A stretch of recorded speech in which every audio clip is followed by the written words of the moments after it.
Alrighty, so I'm going to be working on this piece today. This is something that I made yesterday, and I'm not really happy with it. You can see that the teeth need a lot of work. They look really rough. The eyes, too, need some work on the shape.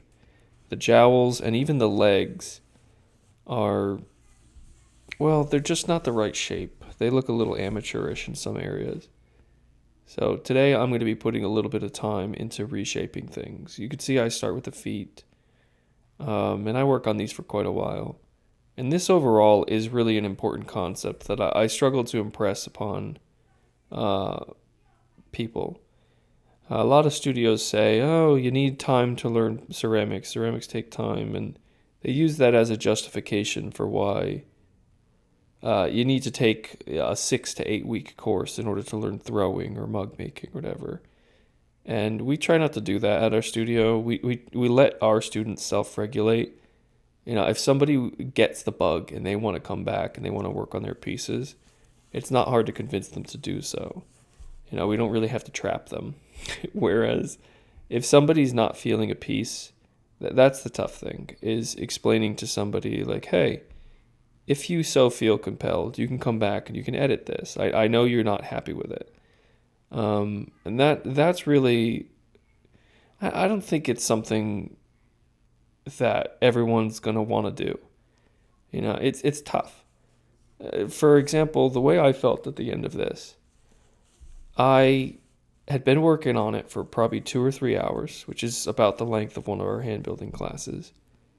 And the idea had vastly drifted from what my first idea was, which was to make a monster. And honestly, a frog with teeth is kind of monstrous in its own way.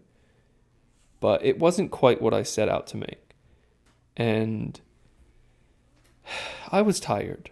After 3 hours of working on one piece, you get kind of exhausted from it. And, in the past, I would have been tempted to put it down and say, well, that's it. I'm done with it. And then I'd let it dry out and I'd call it a day. But I've learned in the last, year or so that if you just lightly cover a piece up and you let it get to this leather hard dryness, it's actually a lot easier to do detail. So last night when I was working on this piece, instead of like fussing over it and pushing clay around with my needle tool and struggling to get the teeth to look right and get the legs shaped right, instead of doing all that while the clay was a little bit too soft and squishy, all I did was worry about the shape. I got it the shape that I was aiming for. I got, a rounded body. I got the eyes on. I got the teeth in place. I got the tongue on there. I got the feet, the legs, everything attached. And I even left a little extra clay in some areas to account for the fact that I'd be removing it somewhere later down the line. I planned ahead as if I knew that I was going to edit a day or two later. And so that's what I'm doing today. And I'm grateful for it because I did most of the work last night. And now all I have to do is, carve and modify and edit this piece. And it's a lot easier because the clay has dried. And now when I go to touch it with a tool, it's not this, I touch it and then the clay immediately retracts away from me and squishes and deforms and I'm wrecking the piece as I work on it. It doesn't have that Play-Doh effect where it's just too soft to work with. Instead, it's like I can kind of beat it up a little bit and add a lot more strength and pressure and have a much more minuscule effect on the clay, which allows me to be more incremental. It's kind of like a little superpower that the clay has. The fact that it dries out can become a tool. You can see I'm editing pieces and I'm cutting a little bit away. I can't necessarily add anything. I could probably figure out how to add stuff to it. But at this point, all I'm worrying about is it's a subtractive medium.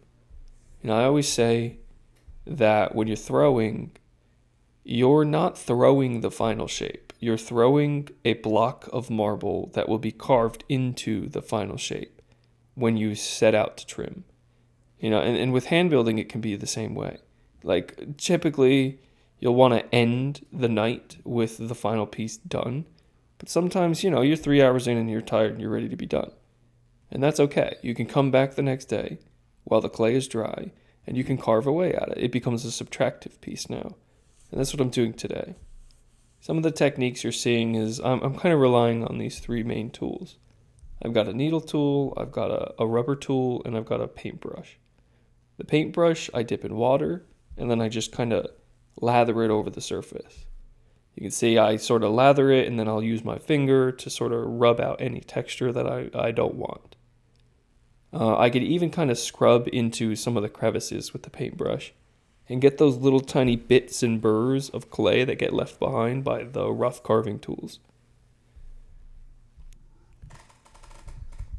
One other thing I want to point out is I keep pulling back away and looking at the big picture. And at the beginning of the video, I started focusing on the right foot, and I spent a lot of time on that, and then I realized maybe I should pull back and look at the main frog, the big picture. And I'll kind of pull back and see, oh, the eye's a little rough. So I then would go work on the eyeball. And then I would pull back again and be like, oh, the teeth are looking kind of wretched. And I'd go in and I'd work on the teeth. That is really important to keep in mind during this step, because you wouldn't want to spend a half hour working on one foot, right? And you get it perfect, and then you pull back and you realize everything else now has to get to that level of quality. The foot is like perfectly smooth, no ridges, this nicely curved everything. And then you look over at the other one, and you couldn't ever possibly hope to replicate and copy the exact same process you just did on the other one. So in a situation like that, it's better to toggle back and forth until you get the whole thing nice. So that's why I really emphasize, pulling back and looking at the big picture. Because if you don't, you might end up focusing so hard on one section that it now looks so different from the rest of the piece.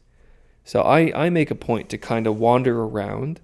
When I'm cleaning up a piece like this, I try to clean up the worst bit first. And then I clean the next worst bit and the next worst bit. And before you know it, when you look back at that big picture, you realize, oh, there's not really much else I could change about this. And you sort of see at the end of the video, I'm kind of just, once I'm done with these teeth, I end up sort of just putzing around a little bit, and I fix the eyelid, and I fix the chin, and I fix a little bit underneath the tongue, and there's not really much else left to do. It's okay to sort of leave some of those blemishes and things while you let the piece dry, because I can also go back in later once it's fully bone dry, and I can still edit it further, really leaning into that concept of coming back multiple times. It's really helpful to take a step back and look at the piece multiple days in a row.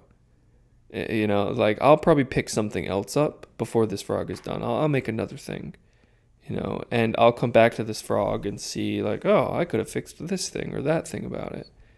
Like right here, I'm trying to repeat that same success I had with the foot by going straight to the paintbrush after using the needle tool to deepen the teeth.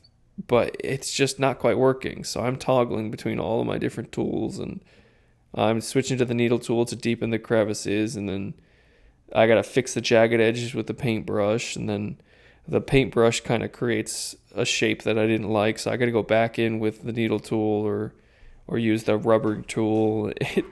It ends up really being quite this toggling, like, cat and mouse game. And that's how you know it might be time to be done, because you're sort of just like fiddling with such small details that maybe, it's time to let this thing harden up and come back with metal tools and scrape away the teeny tiny little bits that you're trying to fuss with.